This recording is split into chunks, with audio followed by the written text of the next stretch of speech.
One of the big teasers that GW gave us last week, and something that people have wanted since Primaris became a thing, is non-Firstborn vehicles being able to carry Firstborn units, and the other way round, Firstborn vehicles being able to carry Primaris units.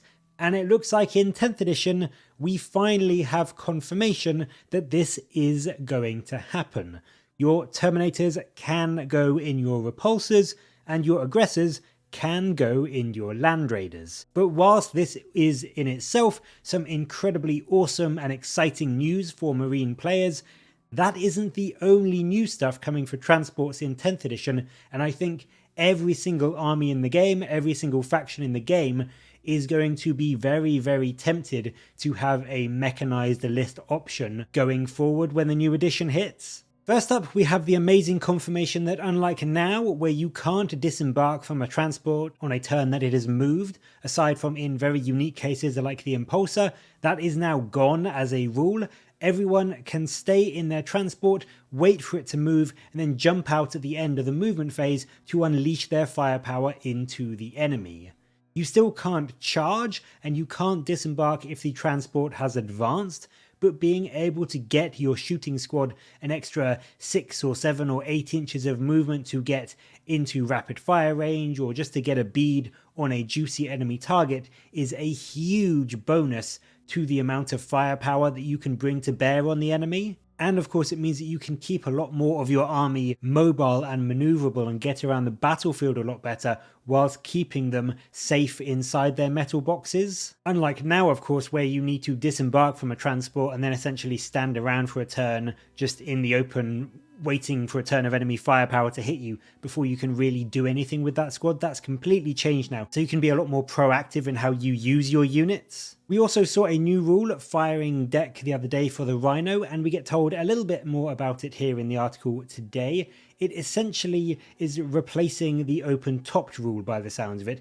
Basically means that the firing deck X rule will let a certain number of models in the unit fire out of the transport. And crucially, the way this rule works is it basically lets the vehicle fire as if those guns are part of itself.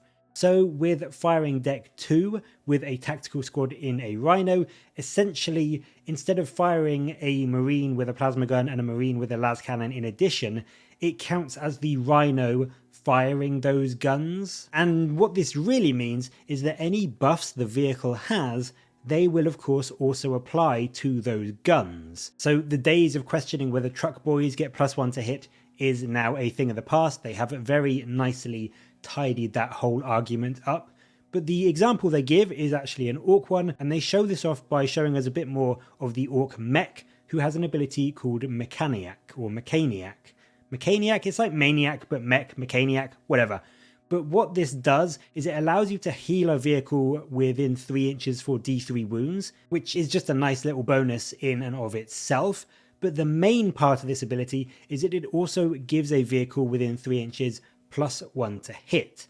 And they do mention that the Orc Battle Wagon has the firing deck 22 rule. Yes, 22.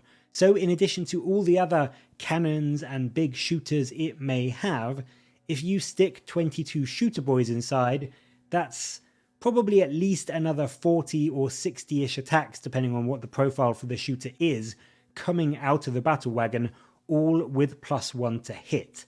And with that amount of DACA, I think even things like Terminator squads may really start to feel the pain from it. It is, again, like we've seen in all of the previews so far, just such a fantastic simplification to how things work currently, and it means that you can keep squishy models in transports until later in the game, and you won't feel like they're kind of just not doing anything. They will still be able to contribute and do some shooting whilst they get driven around the board and go to claim objectives or just get into better firing positions. There are also some rules they show off which give some vehicles a certain amount of leeway on the restrictions to disembarking. So for example, the Taurox for the Astra Militarum, this has rapid deployment, and what this does is it lets a unit disembark even if the vehicle has advanced. So that is potentially a huge amount of board space that you can cover, and then disembark, to shoot at an enemy backline squad, or, perhaps try and steal an objective from them. The extra 6 inches of movement that you could get from an advanced roll, assuming it stays the same d6 roll, means that you could get certain guns into rapid fire range, or get your melter guns into half range for the extra damage. So it really is a big deal being able to get that extra bit of movement before you disembark. But what is an even bigger deal though is for Land Raiders, because it seems that the assault ramp rule is back. And for those of you who don't know, that means that units in a Land Raider can disembark after it's moved, of course, but then they can still charge. Now, of course, you won't be able to do this in all likelihood after you've advanced the Land Raider, but still, if the Land Raider has, say, a 10-inch move, that gives your Terminators, who have a 5-inch move, double the movement and then still the ability to disembark and charge. So essentially, turn 1 charges are very possible, and at the very least a turn 2 charge will be all but guaranteed, and it means again you don't have to disembark and just stand around surviving a turn of enemy shooting before you can charge. You can just stay safe in the Land Raider and then just move up, disembark and charge all in your turn, which is insanely powerful, and anyone that played from 7th edition or through 6th edition or plays 30k will know how strong and also just unbelievably cool and fluffy it is to have a big squad of Terminators disembarking from a Land Raider that's just driven up to the enemy front lines and then got out and just charged right into their key unit. It's such an iconic 40k image for me, that whole sort of process. So being able to do it again is, for me anyway, one of the most exciting things to come in 10th edition. As we mentioned, Primaris and Firstborn can now go into each other's transports. There is still some restrictions and limitations though, and obviously some size limits. So Gravis and Terminators count as 2 models each, and I imagine that Gravis probably won't be able to go in Rhinos, for example. Centurions count as 3 models, and they also will probably not be able to go into things like Impulsors.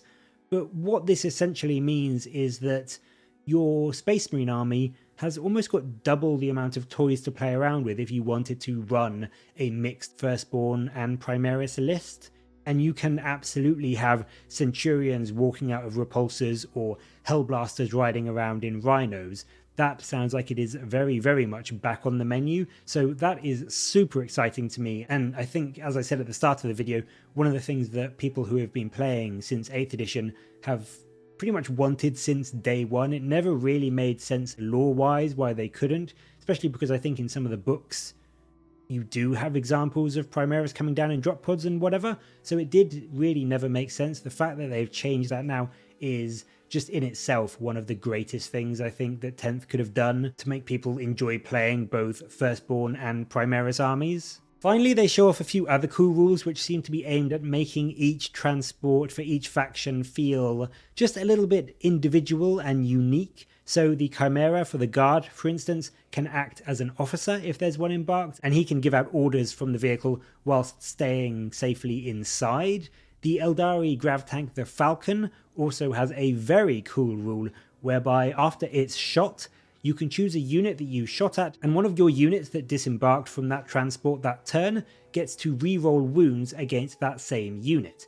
So, for instance, if you move the Falcon up, disembark some Fire Dragons, then you shoot the Falcon at a Land Raider, the Fire Dragons, if they choose to shoot the Land Raider, will be rerolling wounds against it, which will certainly make them an absolutely terrifying 1-2 punch against some tougher targets, and it really does give some more fluff and cool design choice to the Eldari style of fighting, I think. So this is another thing that just makes each transport feel a bit special and a bit unique for the armies that want to bring them.